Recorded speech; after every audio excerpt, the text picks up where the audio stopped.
A paz do Senhor Jesus para todos. Vamos dar sequência no estudo desse terceiro trimestre de 2024, que iniciamos na semana passada. A lição de hoje, a de número 2, vai falar sobre a relevância da igreja para a adoração verdadeira no culto. Os irmãos vão perceber que em todas as lições desse trimestre aparece a palavra relevância no título, e em apenas 3 delas, a relevância está de mãos dadas com a importância, né? As duas aparecem juntas nos títulos das lições 8, 9 e 11. E qual a diferença entre relevância e importância? Relevância, como o próprio nome sugere, fala de relevo, né? De algo que sobressai, que está num patamar acima. Tudo que é relevante tem mais prioridade do que aquilo que é importante. A relevância favorece o contexto, favorece os outros, né? Favorece terceiros. E esse é um dos lemas do cristianismo. Não atentar para o que é propriamente nosso, mas para o que é dos outros. Se preocupar com o bem-estar do próximo. E parece que não, irmãos, mas com isso nós só temos a ganhar, né? Por que que os empresários dizem para seus funcionários que o cliente sempre tem razão? Porque o empresário está usando também a estratégia da relevância, né? Procurando agradar o cliente, porque o cliente estando satisfeito, o empresário também será favorecido. Ele não vai perder o cliente e, como recompensa, ele vai dar um aumento para o funcionário que tratou bem o cliente, né? Da mesma forma, quando nos preocupamos com as pessoas ao nosso redor, sendo nós cristãos, representantes de Cristo na terra, quando pagamos o mal com o bem, o próximo sempre tem razão, o nome do nosso Senhor é que será glorificado diante dos homens e com certeza nós vamos receber o nosso galardão de Deus, irmãos. Então, não vamos buscar o que é importante para nós, mas o que é relevante para os outros, porque não será em vão esse nosso trabalho no Senhor. Então, quando o título dessa lição diz que a igreja é relevante para a adoração verdadeira no culto, ele está dizendo que tudo que aprendemos no templo deve beneficiar os que estão fora do templo. Ele está falando do culto racional que Paulo se refere em Romanos capítulo 12, versículo 1, o culto que começa dentro do templo, mas que se expande fora do templo, abrange o contexto, favorece as vidas lá fora. E é relevante a igreja estar cultuando no templo, porque é ali que a bateria do crente vai ser carregada, né? A fim de que a lâmpada dele permaneça acesa lá fora, no meio das obras infrutuosas das trevas, né? E pelo fato da luz que temos vir da fonte chamada Jesus e da sua palavra, né? Jesus disse, eu sou a luz do mundo, e a palavra do Senhor é luz para os nossos caminhos, né? Então é ele que será glorificado, né? Já que a luz que emana em nós vem dele. Ele mesmo disse isso em Mateus capítulo 5, versículo 16, resplandeça a vossa luz diante dos homens, para que vejam as vossas boas obras e glorifiquem a vosso Pai que está no céu. Nós vamos ver nessa lição alguns exemplos do Antigo Testamento e do Novo também, incluindo os dias atuais, sobre a relevância de estar cultuando no templo. Começando pelo texto de referência, o Salmo 122, versículos do 1 ao 9, onde Davi demonstra sua alegria ao ser convidado para ir à casa do Senhor, para ir ao templo. Alegrei-me quando me disseram, vamos à casa do Senhor. Irmãos, nós precisamos valorizar, né, as oportunidades que temos de estar reunidos no templo enquanto é tempo. O povo de Israel só valorizou os cultos a Deus em Jerusalém quando estavam cativos na Babilônia, né? Ah, que saudades de Sião, quando entoávamos cânticos a Deus. Onde eles entoavam esses cânticos, se não no templo, né? E Babilônia aqui representa as penitenciárias do Brasil, né? Quantos ali que se converteram na prisão ou que já eram convertidos e se desviaram, cometeram algum delito e agora desejam estar no templo e não podem. Também no capítulo 5 do Evangelho de João, fala de um homem que estava enfermo há 38 anos. Só foi ele ser curado por Jesus ali à beira do tanque Betesda, que ele pegou sua cama e correu para o templo. Imagina o desejo que ele tinha em estar no templo e não podia durante 38 anos. O tanque de Betesda aponta para a Santa Casa de Misericórdia, o Hospital Geral, o Hospital das Clínicas, enfim, quantos que ali receberam Jesus no leito ou que também já entraram ali com Jesus e também desejam estar no culto, mas não tem previsão de alta ou nem sabem se vão sair vivos desses lugares, né? Então, meus irmãos, que possamos ter o mesmo sentimento de Davi enquanto é tempo. Alegrei-me quando me disseram: vamos à casa do Senhor. Os objetivos a serem alcançados hoje são, primeiro, priorizar a adoração individual e coletiva a Deus. Claro que individual não no sentido de estar isolado, né? Mas no sentido de Deus receber a adoração de cada um individualmente. Ele examina o coração de cada adorador separadamente, mesmo o adorador estando em meio a uma multidão, né? A adoração até pode ser também no sentido isolado, sozinho, mas se você estiver impossibilitado de estar numa adoração coletiva, né, por motivo justo, seja por causa do trabalho, uma enfermidade, em época de pandemia, enfim, a adoração ela é particular, mas podendo deve ser feita em coletividade, com os irmãos. O segundo objetivo dessa lição é destacar que somente Deus é digno de adoração. Amar, nós podemos amar muitas coisas, né? Ou pessoas, mas adorar é só a Deus. Então, cuidado com as expressões, eu adoro isso, eu adoro aquilo. João se prostrou para adorar um anjo e foi logo repreendido. Não faça isso, sou conservo teu e dos teus irmãos, adore a Deus. Também o centurião Cornélio, quando se prostrou para adorar o apóstolo Pedro, logo foi advertido, né? Levanta, rapaz, que eu sou homem igual a você. O terceiro objetivo de hoje é mostrar que Deus busca os verdadeiros adoradores. Jesus disse isso para uma mulher samaritana à beira de um poço. E se Jesus disse os verdadeiros, é porque tem aqueles que são adoradores, mas não são verdadeiros, né? Às vezes não por serem falsos, mas por não discernirem corretamente o que é adorar a Deus de verdade, como no caso daquela samaritana. Assim que ela soube, pelo contexto, você percebe que ela se redimiu e aceitou adorar a Deus em espírito e em verdade. A introdução diz que o culto está relacionado à honra, ao reconhecimento e ao valor da suprema dignidade de Deus por tudo que Ele é e tem feito, sendo Ele digno da nossa adoração, louvor e serviço, né, em conformidade com as Escrituras Sagradas. Ou seja, Deus é cultuado, Ele é adorado por ser o Criador de tudo, né? Conforme as Escrituras nos revelam. Por isso que estátuas não devem ser cultuadas, nem reverenciadas, muito menos adoradas, né? Seja a de Nabucodonosor, a de Maria ou de santo algum, são todas obras das mãos dos homens. Tem boca, mas não falam, tem olhos, mas não veem, tem ouvidos, mas não ouvem, muito menos podem salvar. E da mesma forma os anjos, eles não devem ser cultuados como alguns queriam induzir os colossenses a fazer, e muitos ainda fazem hoje, né? Dão ênfase nos cultos mais aos anjos do que ao próprio Senhor Jesus.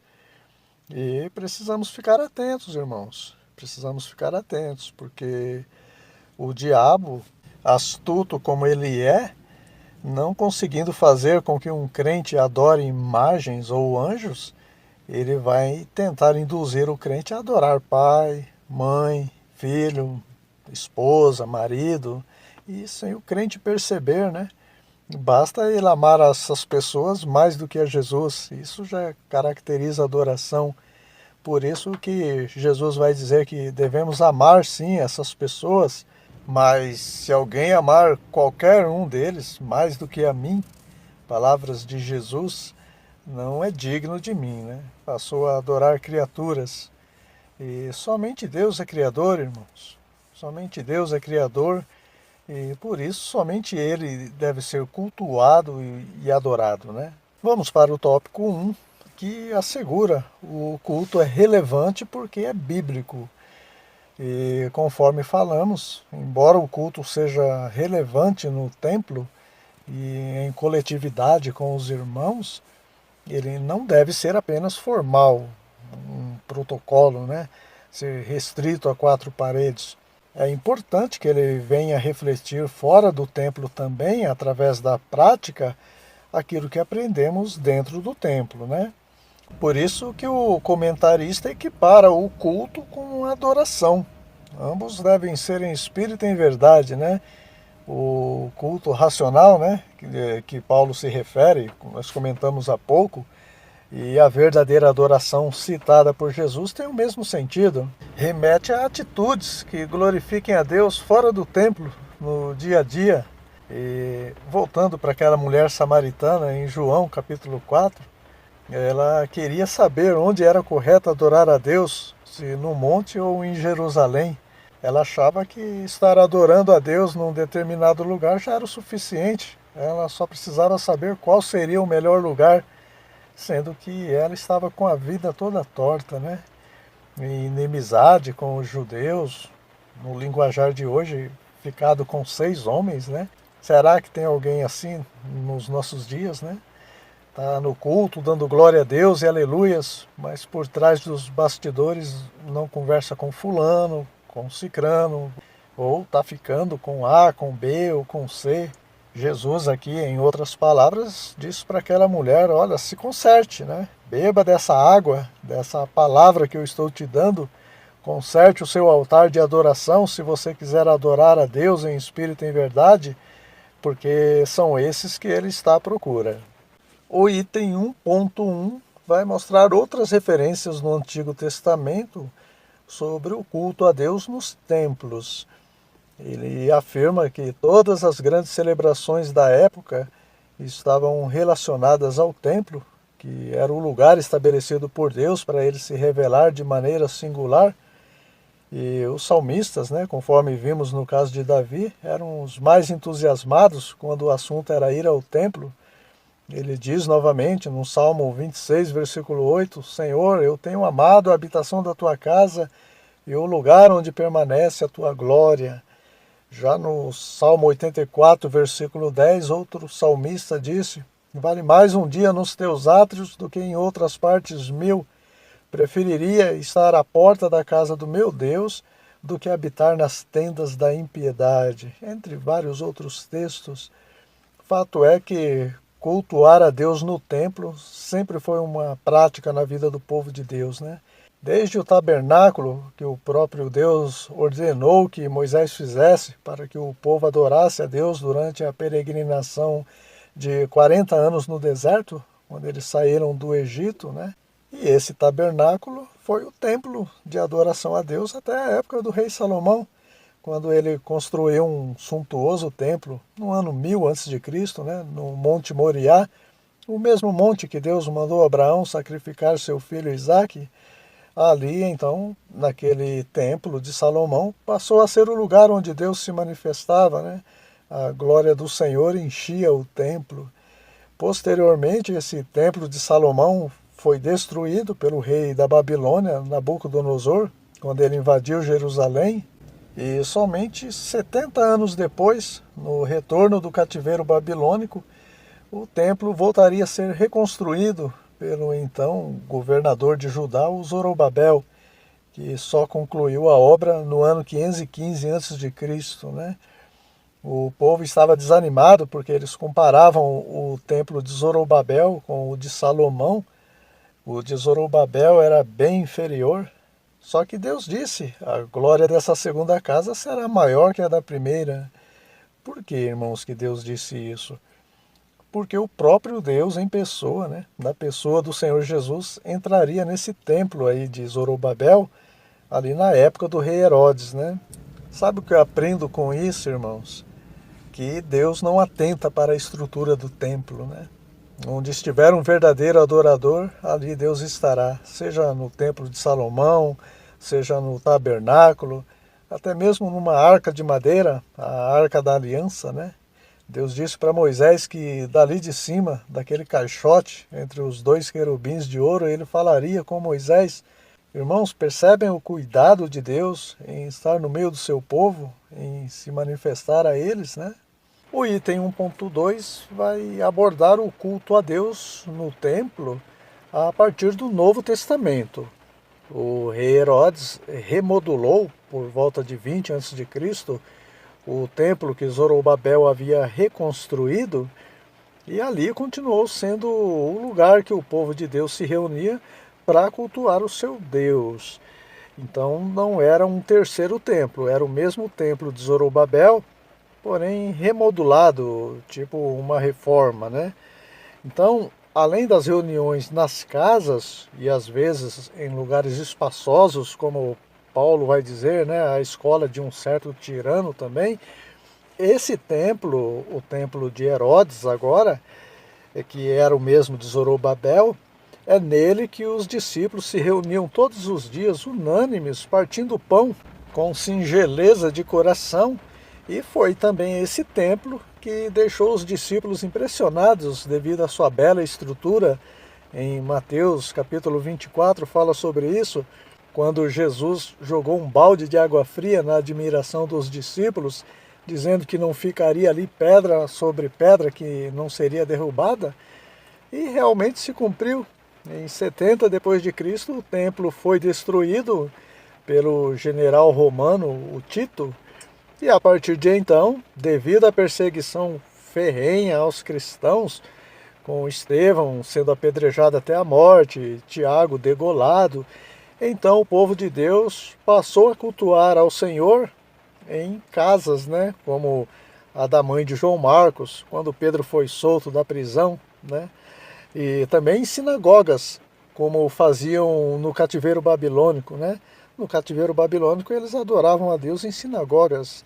E até por volta do ano 300 depois de Cristo, né? 300 da nossa era, a adoração era em sinagogas. Quando então o imperador Constantino oficializou o cristianismo como religião e, consequentemente, a liberação para voltarem a construir os templos que são construídos até os dias de hoje, né? E aqui, irmãos, atualmente, no local onde havia o templo de Salomão e de Zorobabel, no Monte Moriá, os muçulmanos construíram o Domo da Rocha, né? A mesquita da Cúpula da Rocha, ali no século XVIII, o terceiro lugar mais sagrado dos muçulmanos, ficando atrás apenas de Meca e Medina, duas cidades na Arábia Saudita, né? Restou para os judeus o muro conhecido como Muro das Lamentações. Já o item 1.3 vai falar sobre o culto na atualidade, que também faz parte da nova aliança, né, do Novo Testamento e até que Jesus volte. E o fato de estarmos desfrutando dessa nova aliança em Cristo, de sermos o templo do Espírito Santo a partir da morte e ressurreição de Jesus, e assim podermos adorar a Deus em qualquer lugar, conforme Jesus disse para aquela mulher samaritana, né? E isso não nos desobriga de cultuarmos a Deus no templo, né? Se o templo foi um lugar estabelecido por Deus desde o início, né, para adorá-lo, tanto que a glória de Deus encheu o templo construído por Salomão. O fato de podermos adorar a Deus em todo lugar é bom, né? Tem suas vantagens. Quando você está impossibilitado de estar no templo, né? Deus se manifesta onde há verdadeiros adoradores, independente do lugar.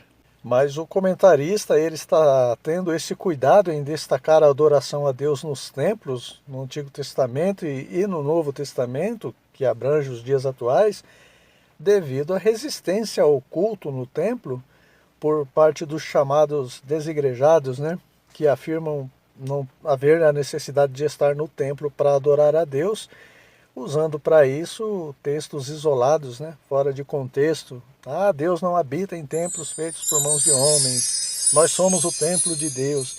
Mas isso é coisa de quem não tem o mesmo prazer que os salmistas, né, de estar na casa de Deus e quer usar algum pretexto. Mostramos aqui vários textos, né, que comprovam que o templo, a adoração a Deus, o culto a Deus no templo é bíblico, né?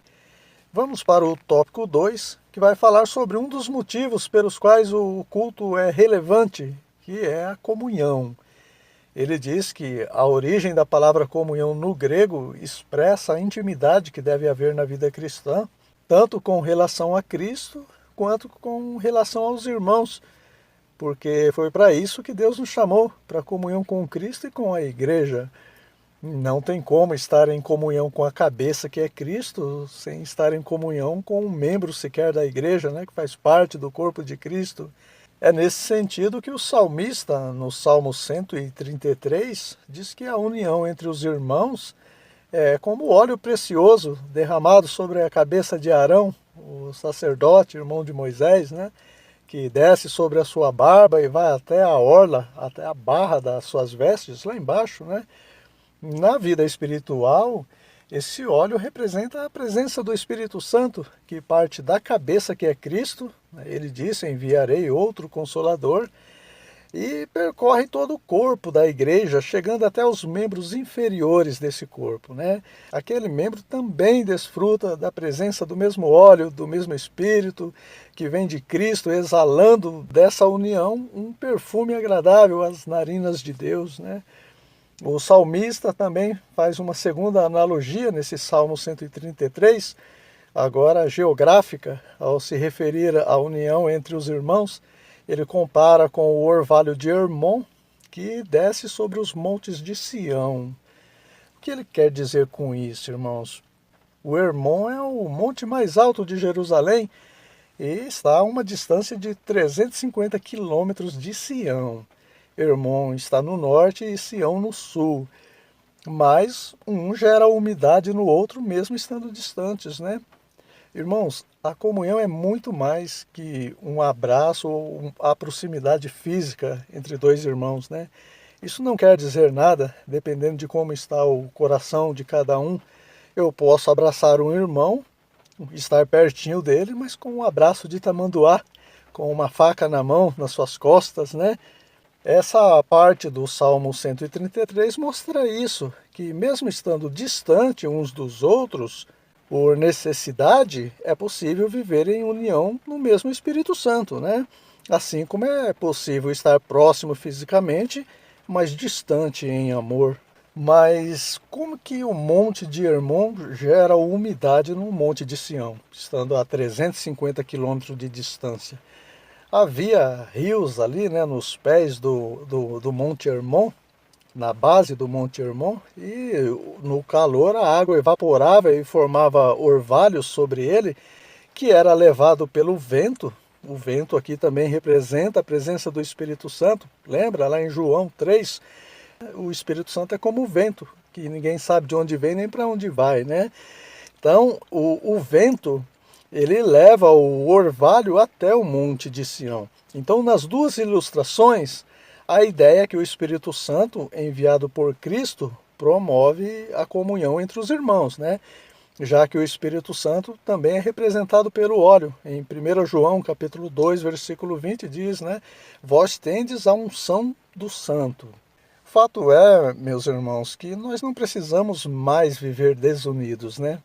Assim como Cristo quebrou a parede de separação, unindo judeus e gentios, fazendo dos dois um só povo, ele também nos uniu em um só corpo, né? Temos um só Espírito Santo e professamos uma mesma fé em um só Deus. O item 2.1 vai falar sobre a relevância do culto para a comunhão com Deus. De novo, irmãos, não que o culto seja o lugar exclusivo, o único lugar, né, para se adorar a Deus, para cultuar a Deus. A comunhão com Deus não restringe ao culto no ambiente do templo, tendo em vista que Cristo está conosco sempre e em todo lugar. Só que devemos reconhecer que é imprescindível a frequência nos cultos no templo, porque ali é o ambiente ideal para isso, né? Eu posso almoçar no quarto, ou na sala, até mesmo no banheiro? Claro que eu posso, né? É só eu levar o prato para lá.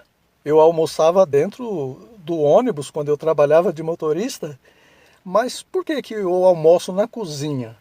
Porque ali é o lugar mais propício para isso. Com relação ao culto a Deus, é a mesma coisa. Eu posso alimentar minha alma com o pão que permanece para a vida eterna, a palavra de Deus, em qualquer lugar. O mordomo da rainha de Candace fazia como eu no ônibus, né? Ele se alimentava da palavra de Deus dentro de uma condução, dentro de uma carruagem no caminho de Jerusalém para Gaza, né? E o Espírito Santo estava com ele ali e supriu a necessidade espiritual dele. Só que a igreja estava reunida em Samaria, cultuando a Deus, e o Senhor operava sinais e prodígios entre eles também, né?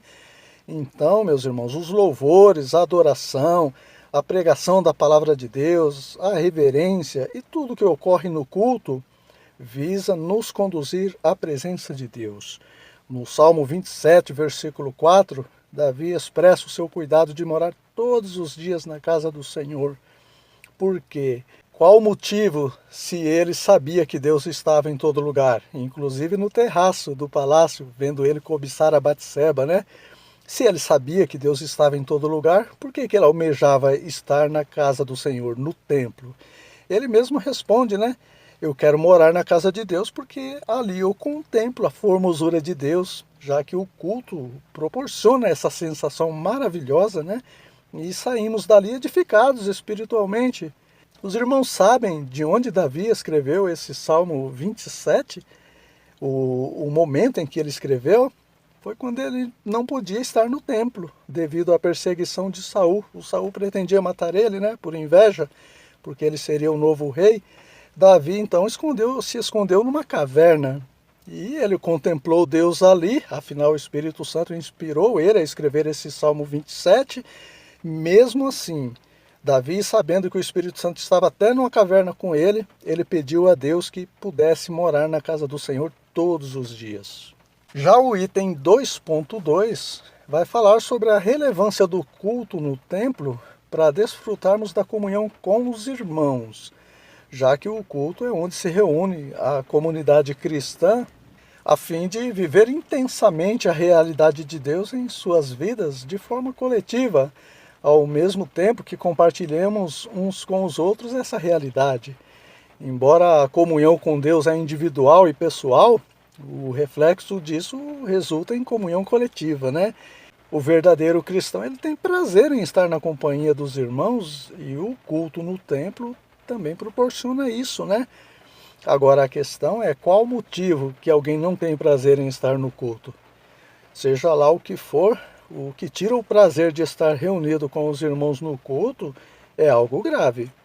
E se for desavença com algum irmão, se torna mais grave ainda, né? Porque Pedro vai dizer na sua carta, né, que se andarmos na luz, como Deus na luz está, temos comunhão uns com os outros e o sangue de Jesus nos purifica de todo o pecado. Perceberam, irmãos? O sangue de Jesus só me purifica dos meus pecados quando eu tenho comunhão com meus irmãos, quando eu ando na luz da palavra de Deus. E em 1 João, capítulo 2, versículo 9, diz que aquele que diz que está na luz, mas odeia seu irmão, até agora está em trevas. Então é muito sério isso. O item 2.3 vai mostrar qual o resultado da comunhão. De acordo com o Salmo 133, né, ela é agradável, terapêutica, restauradora e abençoadora, né? Temos o exemplo do apóstolo Paulo, apesar do Senhor fortalecer ele na prisão, quando todos o haviam desamparado, mesmo assim ele lamentou para Timóteo a ausência dos irmãos. O negócio estava tão sério, irmãos, que Paulo sentiu a falta até do João Marcos, que ele não havia permitido viajar com ele, Barnabé, como se Paulo dissesse, eu não preciso do João Marcos. Os irmãos já ouviram aquele ditado? Não cospe para o alto que cai na testa, né? Pois é, na prisão, Paulo disse para Timóteo, Timóteo, vem me ver depressa e olha, traga João Marcos também, ele me é último no ministério sim. Né? É como se Paulo estivesse dizendo, olha, eu me enganei, estou sentindo a falta até do João Marcos. Irmãos, olha em que ocasião Paulo foi valorizar aquele que ele achava que não precisava, né? Não adianta, irmãos, nós precisamos de Deus, mas precisamos uns dos outros também. Deus não criou ninguém para viver ilhado, isolado, senão não haveria necessidade de Deus tirar o apóstolo João da ilha de Patmos, né? Jesus não estava com ele ali, dando a revelação do Apocalipse? Chegamos no tópico 3, que vai abordar 3 elementos centrais, né? 3 elementos que, na visão dos apóstolos, são imprescindíveis em um culto: a palavra de Deus, a oração e a adoração. Quando os apóstolos estavam sobrecarregados de tarefas na igreja, eles priorizaram o ministério da palavra e da oração, né? Deixando as tarefas sociais a cargo dos diáconos. E quando há esse diálogo entre Deus e os homens, através da palavra e da oração, a adoração tem tudo para ser verdadeira, né? Porque a palavra e a oração é como o arroz e feijão na vida espiritual, nos fortalece contra as fraquezas da carne, resultando numa vida de santificação fora do ambiente do culto. Os 3 últimos itens, então, ele vai aprofundar mais em cada um desses elementos centrais do culto. Começando pela palavra de Deus, no item 3.1, o comentarista diz que ela é essencial para a vida cristã, tomando como base para essa afirmação as palavras de Jó: guardei as palavras de Deus mais do que a minha porção, mais do que o meu pão de cada dia, na versão NVI, Nova Versão Internacional. E o resultado disso você vê no comportamento de Jó, quando bateu literalmente o vento sobre a casa dos filhos dele, né, matando a todos eles. Jó disse: o Senhor deu, o Senhor tomou, bendito seja o nome do Senhor. Jó, meus irmãos, estava com a sua vida edificada sobre a rocha, sobre a palavra de Deus, diferentemente da sua mulher, né, que deu lugar para o diabo e quis induzir o marido a blasfemar contra Deus. Percebe, irmãos, como mesmo estando em coletivo, estando juntos, a adoração de cada um é distinta. A adoração de Jó, que vivia debaixo do mesmo teto que a sua esposa, era uma, a da sua esposa era outra. Então, a adoração é individual. A forma como nós vamos reagir diante das dificuldades depende da estrutura espiritual de cada um. E assim como a estrutura física se adquire com uma boa alimentação, a espiritual também se obtém através do pão que permanece para a vida eterna, a palavra de Deus. Esse é o alimento que nutre a vida espiritual. Quando se compreende essa realidade, ela estará presente do início ao fim do culto, né? Seja através dos louvores, da oração, toda a liturgia do culto terá base bíblica. Fato é, meus irmãos, que o desprezo pela palavra de Deus torna a pessoa como uma mulher de Jó, edificada sobre a areia, né? Notem que o vento que bateu em Jó foi mais forte que o que bateu na sua mulher, né? Porque apesar dela também perder 10 filhos e os bens materiais, pelo menos ela não adoeceu como Jó, mas o vento derrubou ela e não conseguiu derrubar o Jó. Já o item 3.2 vai abordar o efeito da oração coletiva, né? Que é tão importante quanto a individual. No cenáculo, quase 120 crentes estavam todos reunidos orando e todos foram cheios do Espírito Santo, né? Também quando Pedro estava preso, todos estavam reunidos na casa da irmã Maria, a mãe do João Marcos, né? E o sobrenatural aconteceu. Um despertador angelical despertou Pedro, né? Literalmente ele podia tomar as palavras do salmista: eu me deitei e dormi, acordei porque o Senhor me despertou. E ao sair da prisão, Pedro inaugurou o primeiro portão automático da história, né? E ainda que um pouco atrasado, Pedro conseguiu chegar na reunião de oração. Tudo isso, irmãos, todo esse fenômeno, todo esse sobrenatural foi resultado da perseverança na oração coletiva ali na casa da mãe do João Marcos, né? E nos dias atuais não será diferente, porque Deus é o mesmo. Se quisermos não somente ver, mas sermos participantes das ações do Espírito Santo, devemos também aderir ao modelo coletivo de oração. Por último, o item 3.3 vai destacar o valor da adoração coletiva. Para Deus se manifestar, não depende somente do dirigente do culto, do grupo de louvor ou do pregador, mas depende da igreja de uma forma geral. O culto não é um show e nem a igreja uma plateia, os telespectadores, né? Todos são agentes importantes na realização do culto. O apóstolo Paulo disse para uma igreja que tinha todos os dons do Espírito Santo, a igreja de Corinto: quando vos ajuntais, cada um de vós tem salmo, tem doutrina, tem revelação, tem língua, tem interpretação, faça-se tudo para a edificação. Cada membro do corpo de Cristo é importante para a edificação do corpo, irmãos. Até mesmo um Davizinho, que ninguém dá nada, é importante estar presente no culto. E às vezes é ele que Deus vai usar para abençoar toda a igreja. Eu me lembro que quando eu era diácono, quantas vezes eu estava do lado de fora do culto, cumprindo minha função, trabalhando, vigiando as ovelhas não, os carros dos irmãos, né?